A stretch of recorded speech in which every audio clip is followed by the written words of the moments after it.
আচ্ছা, আপনারা যে প্রেস কনফারেন্সটা করছেন অর্থাৎ ডিস্ট্রিক্ট চ্যাম্পিয়নশিপের উদ্দেশ্যে, তো সেই ডিস্ট্রিক্ট চ্যাম্পিয়নশিপ এই বছর অর্থাৎ 2025 সালে আপনারা কোথায় কিভাবে অ্যারেঞ্জ করতে চলেছেন? এইটা হচ্ছে আপনার বর্ধমান রবীন্দ্র ভবনে 12 অক্টোবরে এই কম্পিটিশনটা। এবং এই কম্পিটিশনের বিশেষত্ব কি আছে এবং কোন কোন ইভেন্টে আছে এবং কারা কারা পার্টিসিপেট করতে পারবে এবং কোন শুধু কি মাত্র পূর্ব বর্ধমান ডিস্ট্রিক্ট নাকি অল বেঙ্গলে? না, এইটা অ্যাকচুয়ালি হচ্ছে অল বেঙ্গলে হচ্ছে, সব ডিস্ট্রিক্ট ডিভাইড আছে কি আলাদা ডিস্ট্রিক্টে সব জায়গায় অডিশনগুলো কম্পিটিশনগুলো চলছে। এইটা হচ্ছে পূর্ব বর্ধমান, তো এখানকার ইনচার্জ আমি দীপক তাঁতি। তার জন্য আমার দায়িত্ব আছে কি এখানকার যে বাচ্চাগুলো আছে বা ডান্সার যা আছে ওদেরকে একটু ভালো প্ল্যাটফর্ম দেওয়া। তার জন্য আমরা সব মিলে একসঙ্গে, ধর্মেশ, আমি, দীপদা, অরুণ, এই মিলে একটা টিম ওয়ার্ক করছি কি যেন ভালোভাবে ইভেন্টটা হয়। ঠিক আছে। প্রথমে আমি নমস্কার জানাই সবাইকে। আমার নাম দীপক তাঁতি।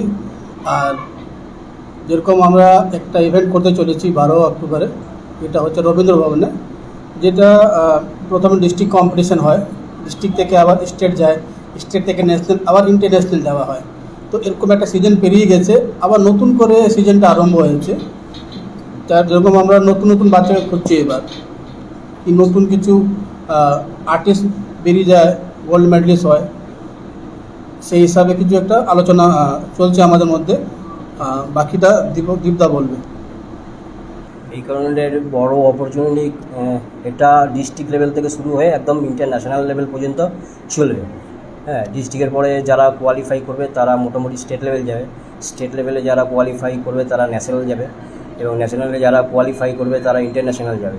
এটা একটা বড় প্ল্যাটফর্ম। আমি সমস্ত ডান্সারকে আহ্বান করছি এই সুযোগটা যেন কেউ না মিস করে, সবাই পার্টিসিপেট করে। শোয়ে মোটামুটি যারা যারা পার্টিসিপেট করেছে তাদের কাছে একটা বড় প্ল্যাটফর্ম। আগামী দিনে এই প্ল্যাটফর্ম থেকে অনেক বড় জায়গায় যাওয়ার একটা সুযোগ থাকে। অন্যান্য কম্পিটিশনের সঙ্গে থেকে এটা অনেক ডিফারেন্ট। আর ডিফারেন্ট এই কারণে কি ক্লাসিক্যাল এবং ওয়েস্টার্ন দুটোকে ডিভাইডেড করা আছে। আন্ডার 6 আছে, 6 থেকে 10 আছে, 10 থেকে 14 আছে, 14 থেকে 18 আছে। এরপরেও আছে যেটা আছে সুপার মমস আছে, সুপার ড্যাডস আছে, তারপরেও আছে গ্রুপ আছে।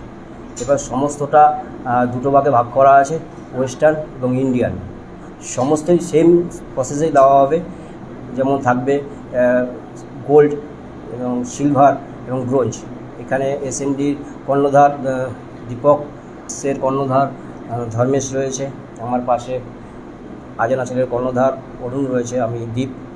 তো এইটুকু বলার, এই কম্পিটিশানগুলোতে যারা যারা পার্টিসিপেট করে আগামী দিন তারা এদেরকে লক্ষ্য করবে যারা আগের বছর সাফল্য পেয়ে এসছে। আমরা এদের কাছ থেকেও কিছু শুনে নেব, তারা কীভাবে জার্নিটাকে এনজয় করেছে এবং কীভাবে সাফল্য পেয়েছে, কীভাবে সাফল্য এনেছে, কতটা হার্ডওয়ার্ক করেছে, তার জন্য কতটা অবদান বা কীভাবে এরা গেছে, সেই জায়গাটা এরাও কিছুটা বলবে। আমি এদেরকে কিছু বলার জন্য অনুরোধ করছি। আমরা স্যারের হেল্প নিয়ে ডান্সটা ভালো করে শিখলাম, দিয়ে আমরা প্র্যাকটিস করলাম। তারপর আমরা ট্রেনিং করে গেলাম, ওখানে গিয়ে অনেকজনের সাথে দেখা হলো, অনেক ডান্সারের সাথে দেখা হলো, সবাই দেখা খুব ভালো লাগলো। তারপর আমাদের চান্স এলো, আমরা নিজের বেস্ট দেওয়ার খুব চেষ্টা করলাম। তারপর আমরা গোল্ড জিতেছি। জেতার পর খুব ভালো লাগছিল। কি পুরস্কার পেয়েছিলেন?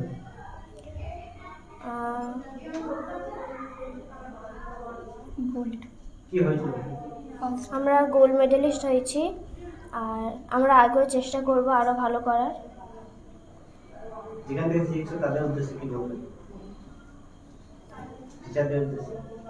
স্যার অনেক আমাদের হেল্প করে, যেখানে ভুল হয় সেখানে আমাদের ঠিক করতে খুব সাহায্য করে।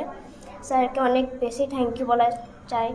আচ্ছা, তোমরা যে ইন্টারন্যাশনাল চ্যাম্পিয়নশিপে গোল্ড মেডেলিস্ট হয়ে এসছো, এরপরে তোমরা যে স্টেট থেকে উঠেছিলে অর্থাৎ ডিস্ট্রিক্ট চ্যাম্পিয়নশিপ থেকে, তারপরে ধাপে ধাপে স্টেট এবং ন্যাশনাল এবং ইন্টারন্যাশনাল, এবছর আবার 2025-এ বর্ধমান রবীন্দ্র ভবনে তোমাদের ডিস্ট্রিক্ট চ্যাম্পিয়নশিপ হতে চলেছে।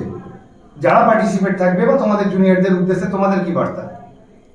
আমরা তাদেরকে হেল্প করার অনেক চেষ্টা করব, যাতে ওরা আরও ভালো করতে পারে, আর আমাদের জন্য আরও গোল নিয়ে আসতে পারে।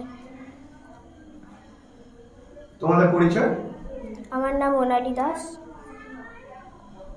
অঙ্কিতা হারি, আয়শা পটেল, রাজন্না কুমার।